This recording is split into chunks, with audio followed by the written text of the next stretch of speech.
Vamos a abrir la Biblia en el Evangelio de Juan, capítulo 15. Evangelio de Juan, capítulo 15.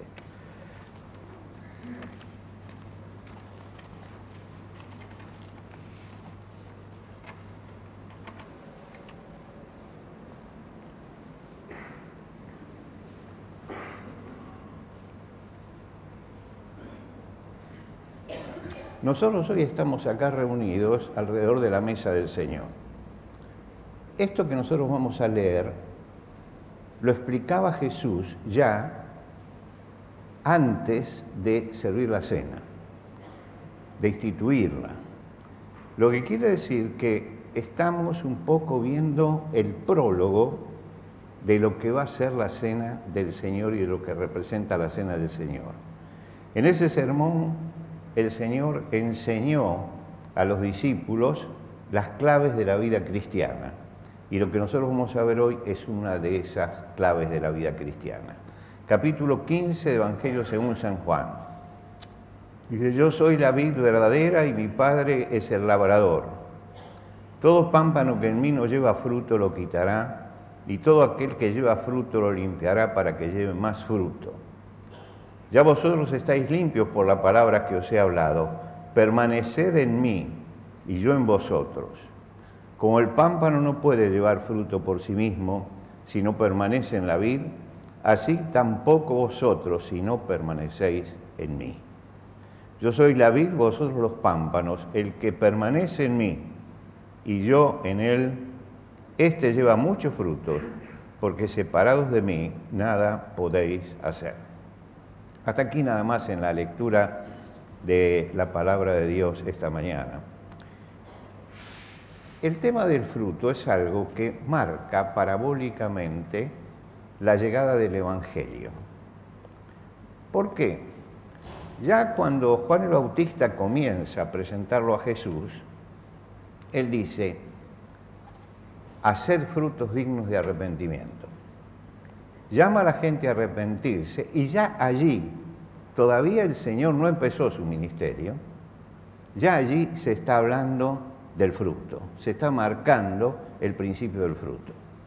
Cuando se establece la base ética del cristianismo, en eso que nosotros llamamos el Sermón del Monte, allí el Señor dice, al finalizar, por sus frutos los conoceréis. Quiere decir que en los lugares, en los momentos claves de enseñanza de la base del Evangelio, está el tema justamente del fruto. Quiere decir que Jesús y también Juan el Bautista entendían que el Evangelio, y nos enseñaban a nosotros que el Evangelio es algo que transforma a la persona y produce resultados directos. Aquí el Señor toma como ejemplo la vid. La vid es una liana trepadora. Todos nosotros la conocemos. Es una liana trepadora. Las ramas tienen un tronco que no es nada vistoso, pero después tiene los sarmientos que se pueden extender hasta 30 metros. Y allí es donde aparece el fruto. Y aparecen también los frutos, los pámpanos, que serían lo que tendría que ser en el futuro, el sarmiento. Es decir, lo que tendría que ser eso. Pero muchas veces esos pámpanos crecen hasta 5 centímetros por día. Quiere decir que hay algo de fuerza en ellos. Pero todo el que ha podado una parra sabe que muchos de esos pámpanos lo único que hacen es extraer de la savia, pero no dan fruto, y por eso se los corta, se los saca.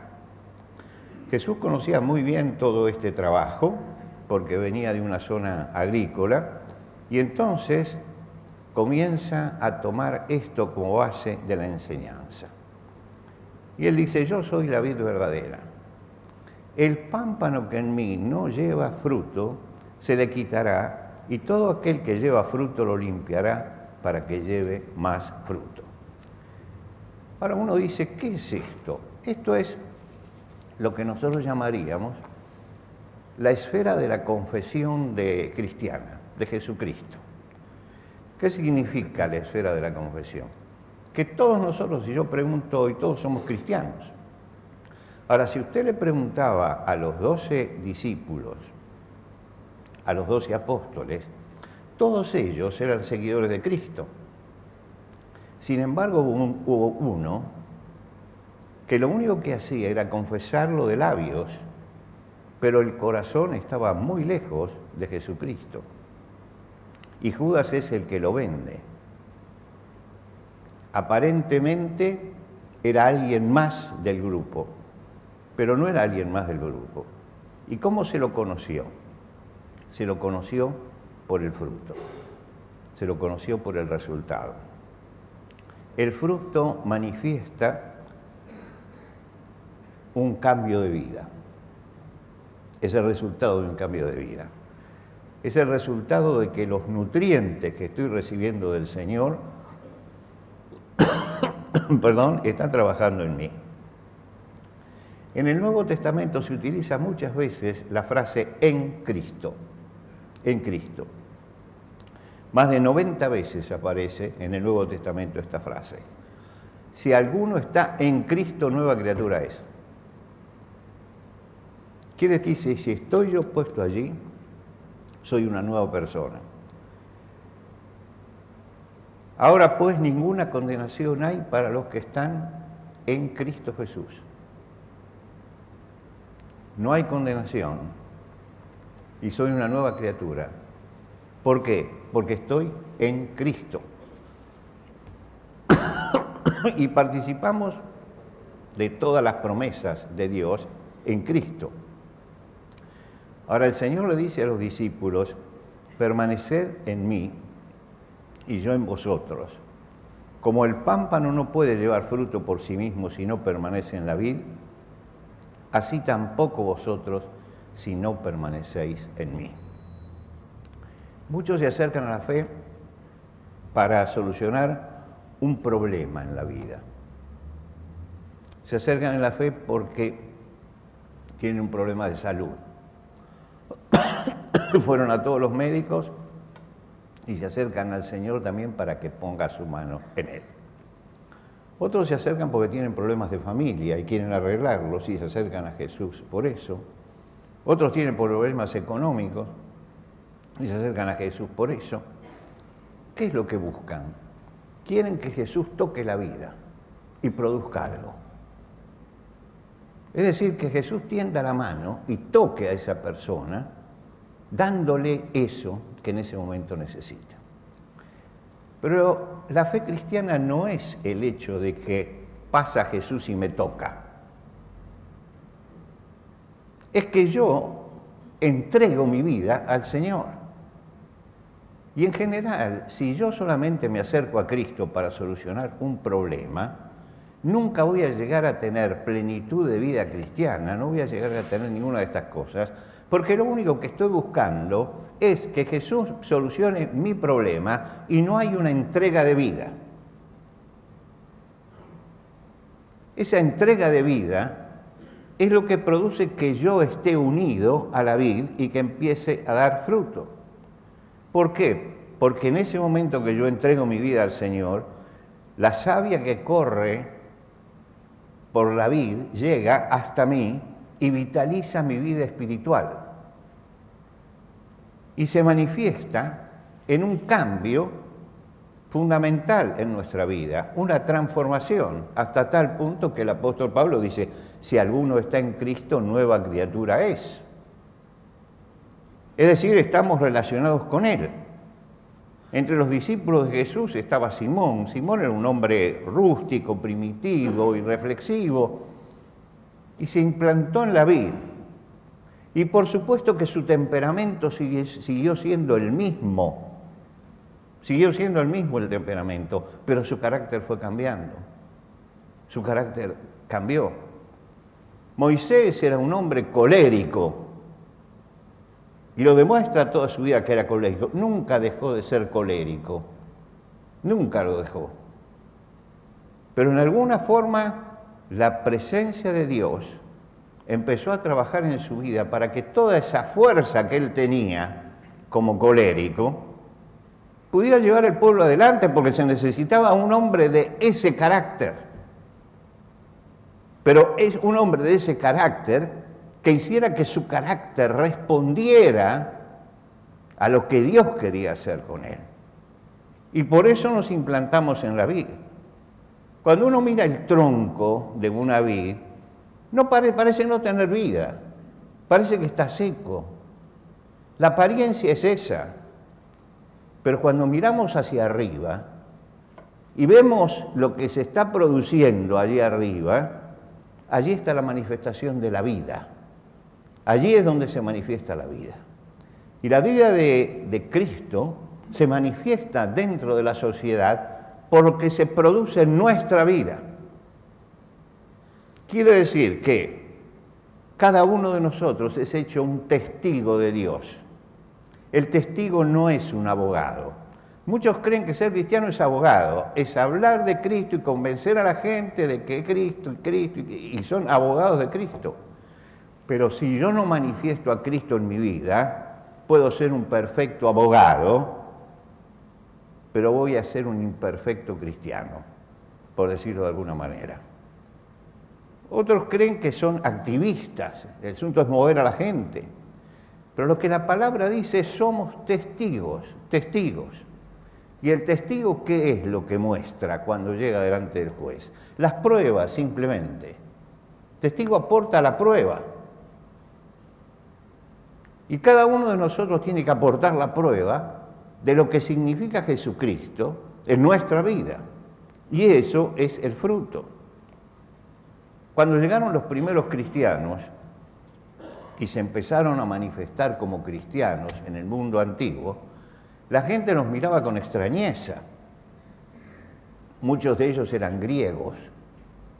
Pero resulta que cuando los miraban, no practicaban las costumbres de los griegos, tenían otras costumbres.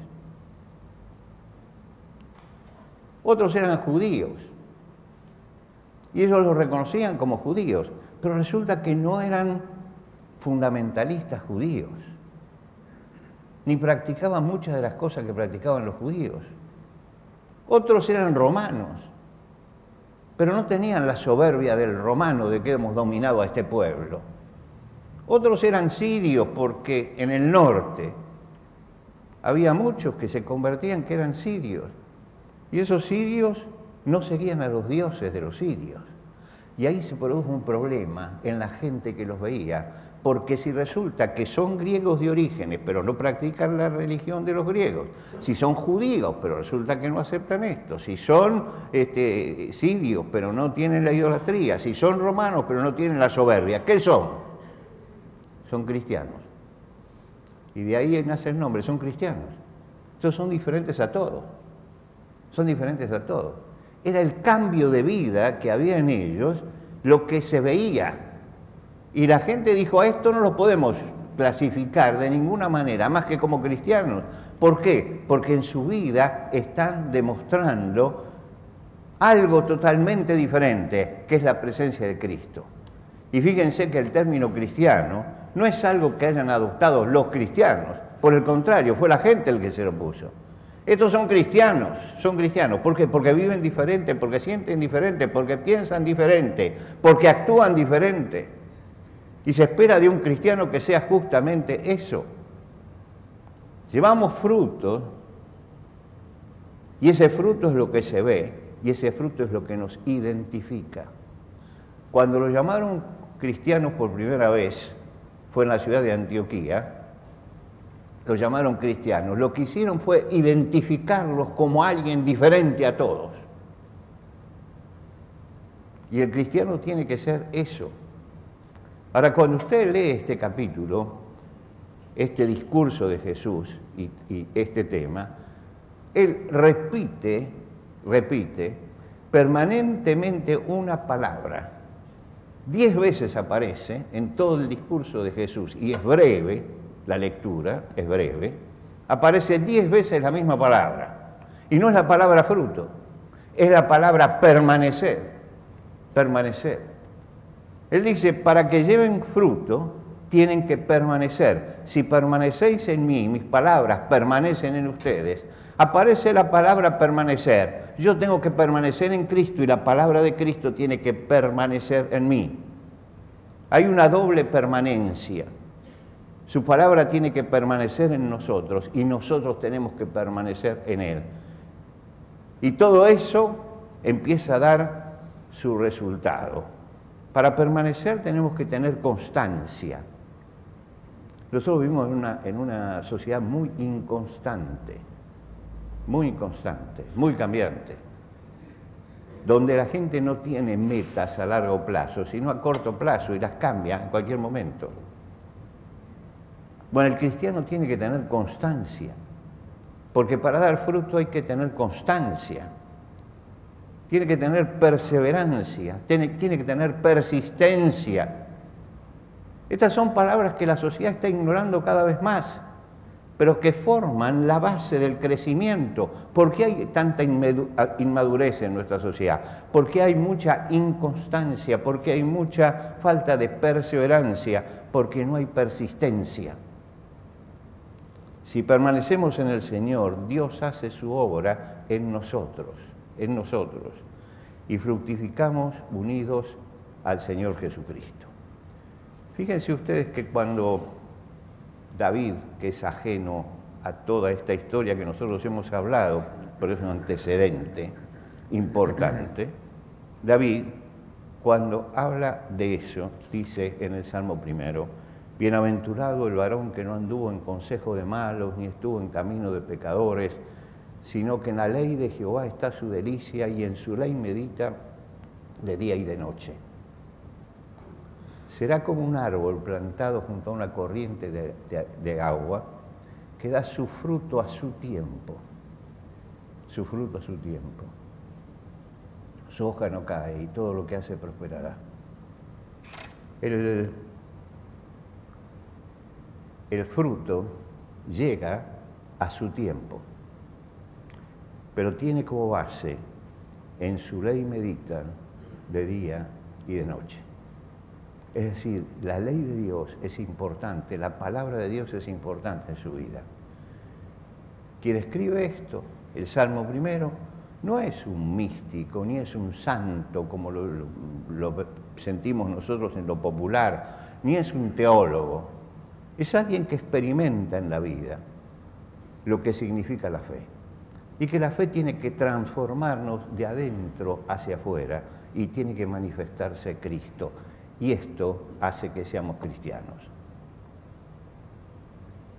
Un hombre de fe que busca respuestas y respuestas de Dios para todos los actos de su vida, porque está permaneciendo en Cristo. Y la clave de la vida cristiana es esa permanencia, esa constancia en Cristo. Y ese buscar la respuesta de nuestra problemática en la palabra de Dios. Y esto hace que haya fruto en nuestra vida. Y lo que Dios está buscando es el fruto en nosotros. El pámpano que en mí no lleva fruto será cortado, echado al fuego.